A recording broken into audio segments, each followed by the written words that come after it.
Hey Shark fans, it's Melinda Marsalis. Welcome to Heard It on the Shark. I'll be your show host, and Mississippi Hills National Heritage Area is your show sponsor. Heard It on the Shark is a weekly interview show that airs every Tuesday at 11 a.m. on the Shark 102.3 FM radio station based in Ripley, Mississippi. Then it's released as a podcast on all the major podcast platforms. You'll hear interviews with the movers and shakers in North Mississippi who are making things happen. I'll talk to entrepreneurs, leaders of business, medicine, education, and the people behind all the amazing things happening in North Mississippi. When people ask you, how did you know about that? You'll say, I heard it on the Shark. Heard It on the Shark is brought to you by the Mississippi Hills National Heritage Area. We want you to get out and discover the historic, cultural, natural, scenic, and recreational treasures of the Mississippi Hills that are right in your backyard. And of course, we want you to take the Shark 102.3 FM along for the ride. Musical credit belongs to Hill Country Blues guitar legend Gary Burnside and the late great Buddy Grisham, playing Long Way Home from their album Acoustic Brothers, which was recorded at Sun Bear Studio in Ripley, Mississippi.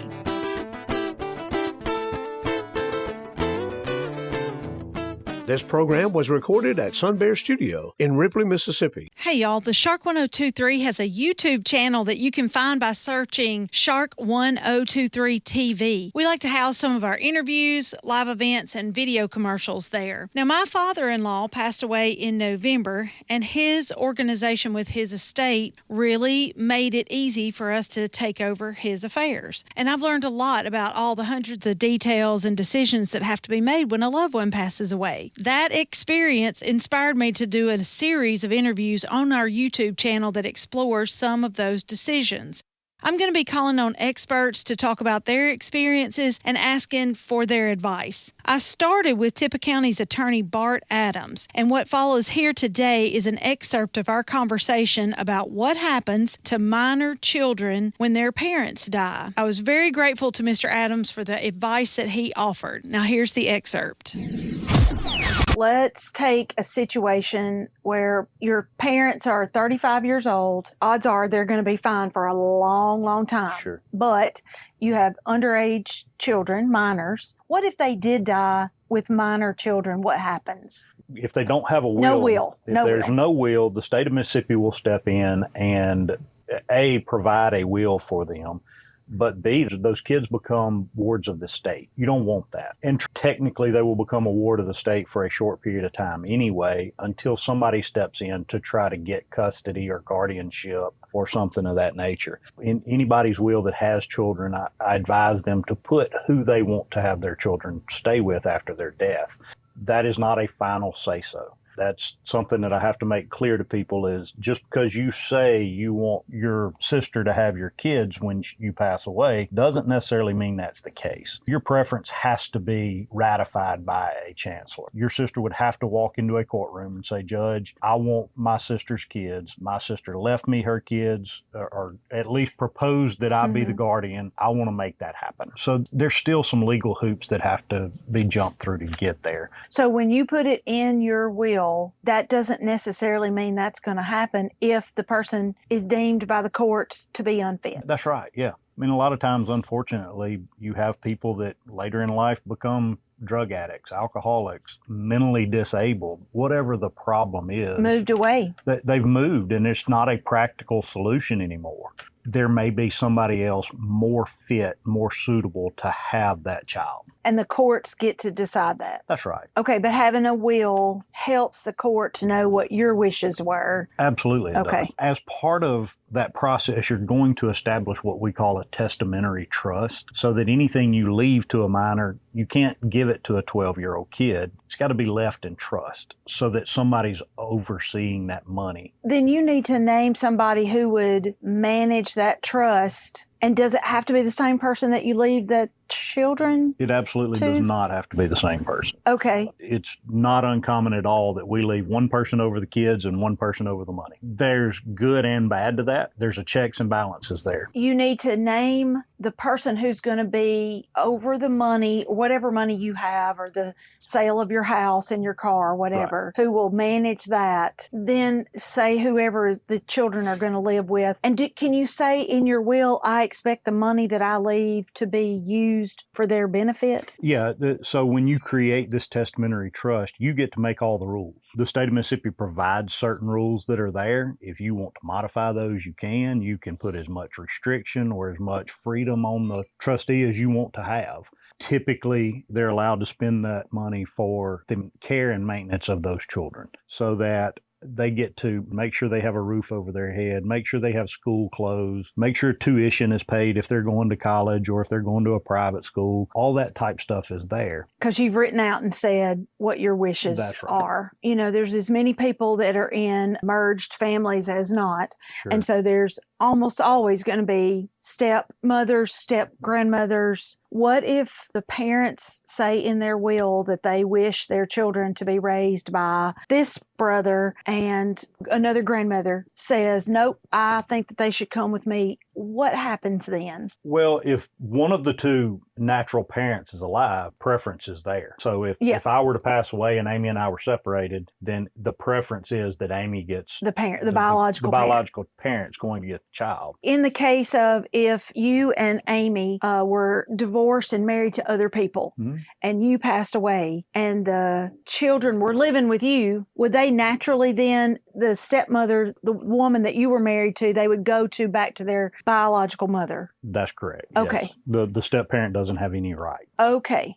They become out of the picture That's at correct. that point. As quickly as they came in, they're out. That's good to know. It is, and it's scary at times. I've had an estate where a father was raising his son, his teenage boy. He and his the child's stepmother had been married for 10, 11 years, so basically all of the child's life. And that's where he had lived. That's where the kid had lived. And when the father passed away, he had to uproot, go to a different school system, go to a different town, and move in with his mother. Now, they had a good relationship. There was nothing wrong with that relationship. But it could have been bad. It could have been bad. But, that kid's whole world has changed. That step parent had treated that child like mm-hmm. their own biological child for, 10, 11 years, and it was tough on them. It's hard to add to your grocery list, Walmart, go to the bank, run by a lawyer and write a will. That's a hard thing to add to your list of things to do.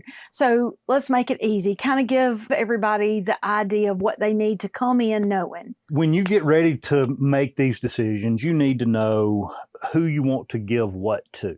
Do you want to just split everything between your three kids? They get it all equally. Let them worry about, how they split it. You may want to leave your grandmother's wedding ring to your daughter, and you may want to leave your granddaddy's hunting gun to your son, or vice versa, however that works at that point in time. But those are the kind of things you need to decide. Is there anything in particular that I want to go to a set person? Figure that out. Who do you want to get your stuff is the first step. The next step is who's going to be in charge. When you pass away, your will provide an executor. That is who is responsible for taking this paper to the lawyer, probating it, making sure it's going to flow through the court system. Do your children have to go into foster care while that happens if you've got somebody named in your will? Not typically. Not typically, yeah, okay. I mean, most of the time that person's going to be willing to come mm-hmm. pick up your kids. There's a short window there that nobody's going to worry about it. Now, if it's 7-8 months down the road and nobody's done anything, then DHS may get involved, or CPS. They may get involved and help you make those decisions or push that along.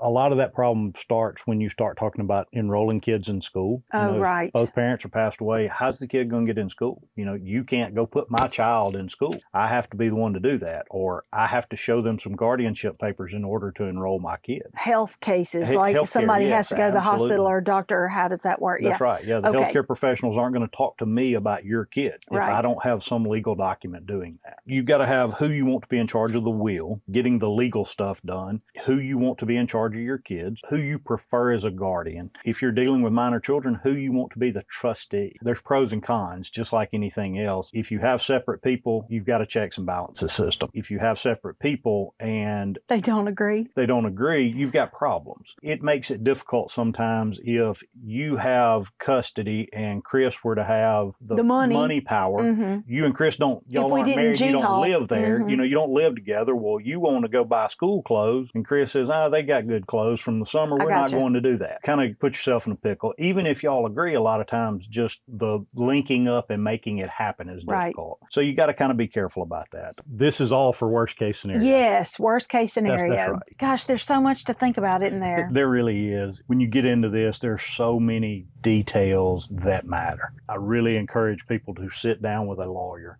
You talk about people don't want to do it or don't want to spend the money to go get a will or a power of attorney or any of that. These are very important decisions, and the cost is relatively low. I mean, for a few $100s, you can get all this done. It just doesn't make sense not to spend the money to do it. Just put it on your calendar and get it done. Make it a priority. You know, this short time, I can't really give you legal advice. This isn't legal advice. This is just a guide. A lawyer's a lot like a doctor. A lot of them have specialties. A lot of them are family practice doctors. So a lot of us are a small town lawyer that do a little bit of everything. Some know different areas of the law better than others. How do you choose a lawyer that is going to know about families and wills? You find a lawyer and you start asking those questions. You ask them, is this type of work that you've done before? How much experience do you have in this realm? Have you ever had to litigate these things? Small town doctor, small town lawyer, same thing. That's you do it all. You have to, yeah. Bart, thank you so much. Well, thank you for having me. I hope that everybody will take this to heart and go out and take care of your dependents. That's right. Take care of business. It's easy and relatively inexpensive on the front end. Thank you. Thank you. That was Tippah County Attorney Bart Adams, and you can find the full interview at our YouTube channel, Shark 1023 TV. Look for the Ready, Set, Live playlist. And that's it for this edition of Heard It on the Shark. Tune in every Tuesday at 11 a.m. to find out what's happening with our local community leaders. If you have a question, a comment, or suggestion for an interview, or if you want access to this interview, you can go to our website, shark1023.com, and click on the podcast tab. Keep it tuned to the Shark 1023 and have a great rest of the day. The Mississippi Hills National Heritage Area was established by the United States Congress in 2009 and represents a distinctive cultural landscape shaped by the dynamic intersection of Appalachian and Delta cultures. This intersection has produced a powerful concentration of nationally significant cultural icons, including King of Rock and Roll Elvis Presley, First Lady of Country Music Tammy Wynette, blues legend Howlin Wolf, civil rights icons Ida B. Wells-Barnett and James Meredith, America's favorite playwright Tennessee Williams, and Nobel-Laureate William Faulkner. The stories of the Mississippi Hills are many and powerful, from music and literature to Native American and African American heritage to the Civil War. The Mississippi Hills National Heritage Area supports the local institutions that preserve and share Northeast Mississippi's rich heritage. Begin your discovery of the historic, cultural, natural, scenic, and recreational treasures of our region by visiting the Mississippi Hills National Heritage Area online at MississippiHills.org. This show is made possible by JC Media, LLC in Ripley, Mississippi. JC Media owns the Shark 102.3 Classic Rock FM radio station where the show is hosted, and Sun Bear Recording Studio where the interviews are recorded.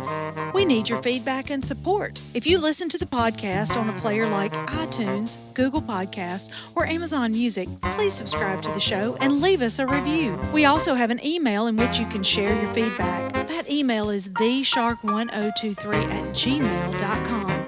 Subscribe to our podcast on your favorite app or stream episodes online at shark1023.com/podcasts. Today's episode was produced by Melinda Marsalis. It was edited by Rick Williams and engineered by Chris Marsalis. The podcast technician is Joyce Grady.